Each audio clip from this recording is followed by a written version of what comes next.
for something different today. We're starting with me, Barbara. I guess I could say my blessings and love to you all. Aaron will say it later. We want to continue with the theme of healing. What is healing? Who heals? If everything is already perfect, why do we need to heal? This whole combination of relative and ultimate. Aaron asked me to start today because I've been very sick for the past month with a very bad hay fever, allergy, eyes weeping, nose congested, coughing. Anyone who's been there will recognize this. It's a first for me, and I can say I really have sympathy for people who experience this regularly. So, for some reason, this season, the spring season, my body was much more susceptible to the allergens in the air. And I became very sick with it. Interesting, not sick in the way of life-threatening in any way, just very uncomfortable, very unpleasant. A lot of, how do I fix this? So it's been an excellent, though uncomfortable and unloved teacher. Aaron has been saying that which is unloved comes as teacher. Well, it certainly did.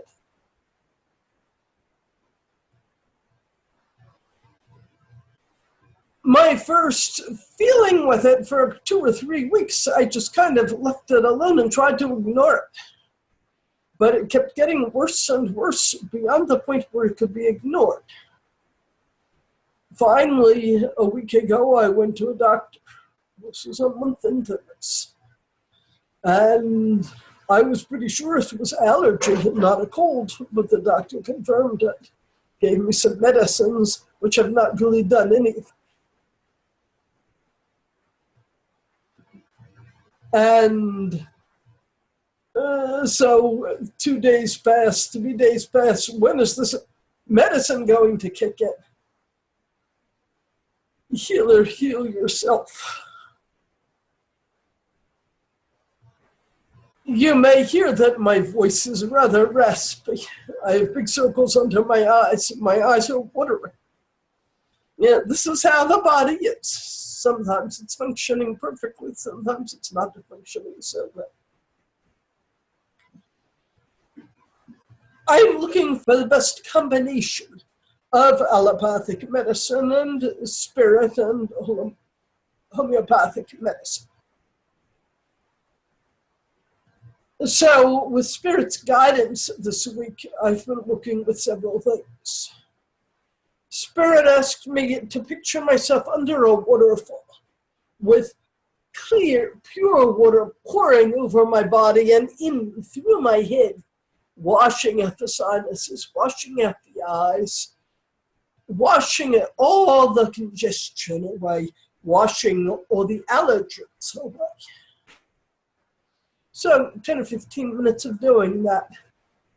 And then once this is clear, and the next suggestion came from my friend Tavis, who many of you saw with me in the last workshop.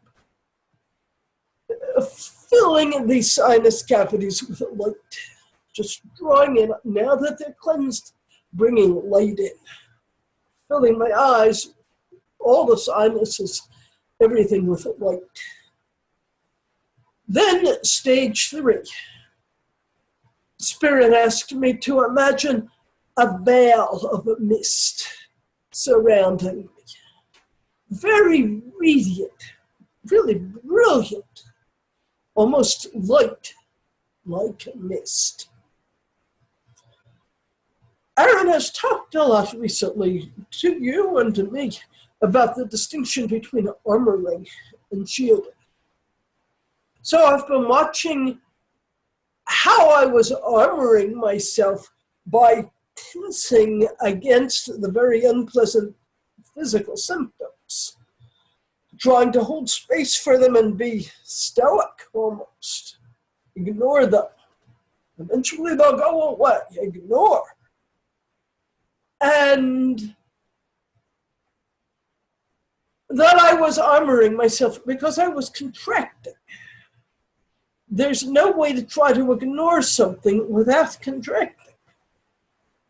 If we're not willing to be present with it, we contract. Staying open, shielding, not armoring, from a very loving place, shielding myself against these allergens that when they hit this fine, radiant mist shield, they just are blocked and go away. So part one is cleansing and healing the symptoms that are there. Part two is not drawing more allergens into the body. Well, I'm happy to say finally for the past 3 days it seems to be working. It's open. We'll see where it goes. So I think at this point Aaron will come in and talk. He wanted me to provide you with some background. And thank you for hearing me. My blessings and love to you. I am out.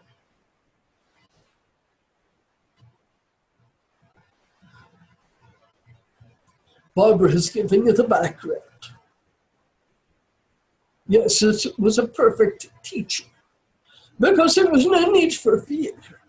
It was unpleasant, but she was not going to end up in the hospital with some serious ailment. She was not going to die from this. She was just uncomfortable. When I say just uncomfortable, I say it with compassion. Uncomfortable is uncomfortable.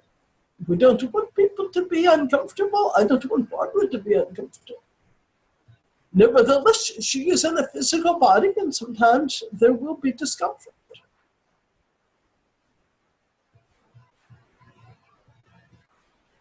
I want to start today with one primary idea about healing and wholeness, and about one of the causes for illness. As soon as the body is feeling discomfort, there will be fear. As soon as there's fear, there will be contraction. When there is contraction, everything closes down. The body, the whole system closes down. Picture, I'm trying to think of something that works smoothly with gears. Just a wheel turn. If you put the brake on, the wheel can't turn anymore. If you force it, it grinds as it turns. This is what happens in your bodies when you contract. And all of you constantly contract. Let me clarify this. When I say when you contract, I don't mean this kind of contraction. If I want to put something in my hand, the hand will then contract around it. When it comes in, then it will release it. With your breath, there is a constant opening of the lungs and contraction. This is what allows the breath. But it's a balanced contraction. This is very different than clenching. As humans, you have the habitual pattern to clench. And that clenching wears down the gears, if I may speak of them that way, wears down all the parts of the body so they age. I've mentioned to you that in my lifetime as Arab, 1,500 years ago,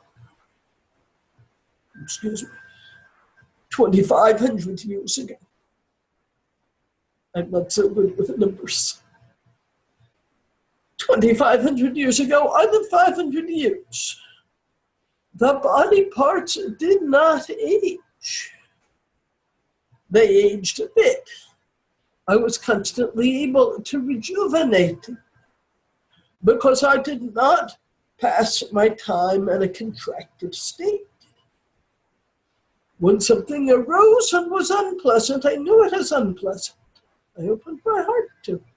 I held spaciousness for it, out there and in the body. And eventually it would pass. I'm not saying I never contracted and held that contraction. That was rare. This is what enabled me and many others like me to live such long lives. It was well known back in those times. It's something some of you at least learned in Lemurian times. Uncontracted, spacious, to rest in your innate spaciousness, not only of the mind, but of the body.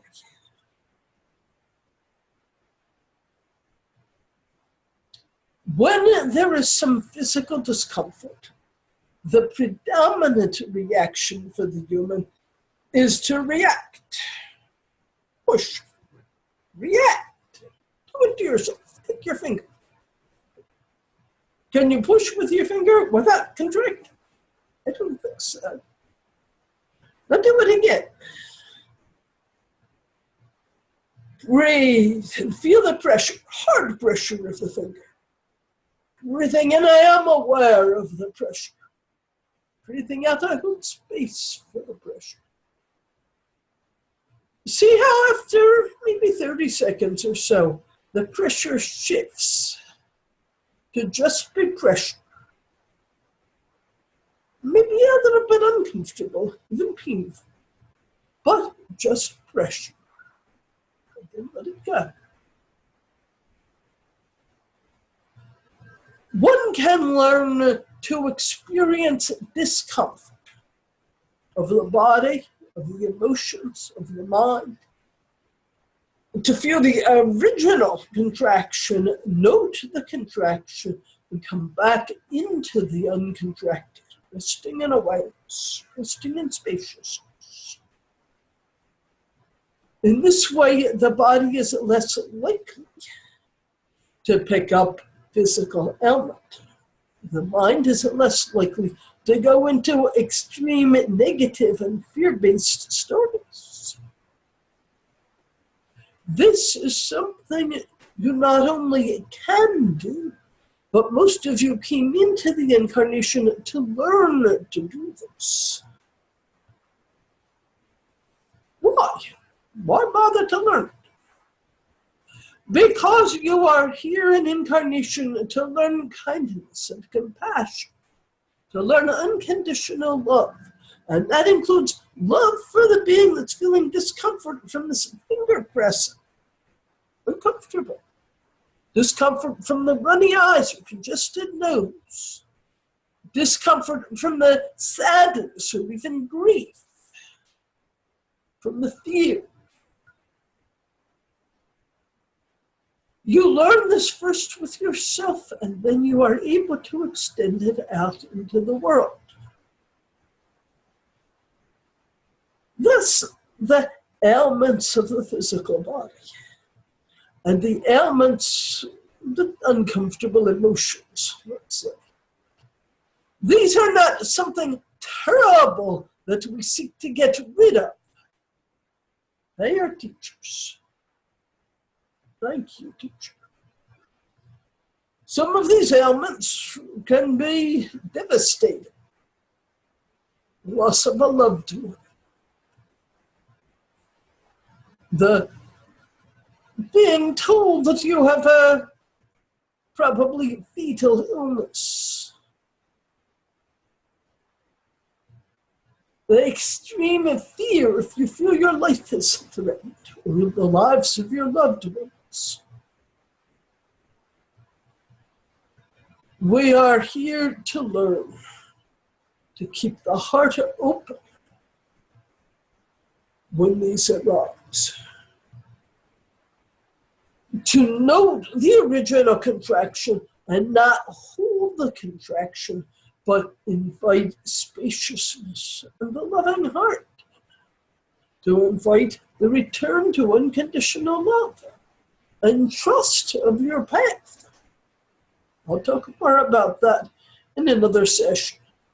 Today, I just want to stick with contraction and spaciousness. When Barbara was first armoring herself, being stoic, it created a contraction in such a way that she became increasingly vulnerable to the allergens. So instead of reducing the amount of symptoms and discomfort, it built up on itself. As soon as she was able to just relax and say, this is how it is. Thank you, teacher. What have you come to teach me? I open my heart to you. To do this without fear. Trust the experience. Not inviting the experience, not saying, sure, come on, more and more allergens. Just, I trust the experience and I will learn from it. Open. Only once she was able to be more open was she able to do the exercises that she described to you. Literally washing out the body. Inviting light to fill the sinus cavities. And probably most important, the shield. Not inviting more allergens into the system. You can't shield this one. Immediately, you're armored. Shield. I release this. I do not choose to bring this into my body. I release it. This is the most important point I want to make with you today. You are not here in a physical incarnation to avoid catalyst, but to learn from catalyst. Sometimes it will be joyful catalyst. Sometimes it will be painful catalyst. Whatever it is, invite it in. Opening our hearts to whatever comes. Learning how to do that. This is the human learning. Uncontracted. Greeting each as teacher and even as friend, even if unwelcome a friend. But can you learn to welcome the friend? I want to read to you Rumi's poem, The Guest House. This human being is a guest house. Every morning a new arrival. A joy, a depression, a meanness. Some momentary awareness comes as an unexpected visitor. Welcome and entertain them all, even if they're a crowd of sorrows who violently sweep your house empty of its furniture. Still treat each guest on their own. He may be clearing you out for some new delight. The dark thought, the shame, the malice. Invite them at the door laughing. Invite them in. Be grateful for whoever comes, because each has been sent as a guide from beyond. And I would say as a teacher from beyond. And I would include the physical body symptoms, not just the emotions. Treat them all honorably. What does it mean to treat the ailments of the body honorably? While knowing the aversion to them, one can still say, thank you, teacher. What did you come to teach me? Can you feel the openness that comes then? Not, get out of here. Thank you, teacher. Thank you. Try this and see what happens. things. Next month, I'll talk more about this whole topic. Thank you for giving me the chance to share this with you today.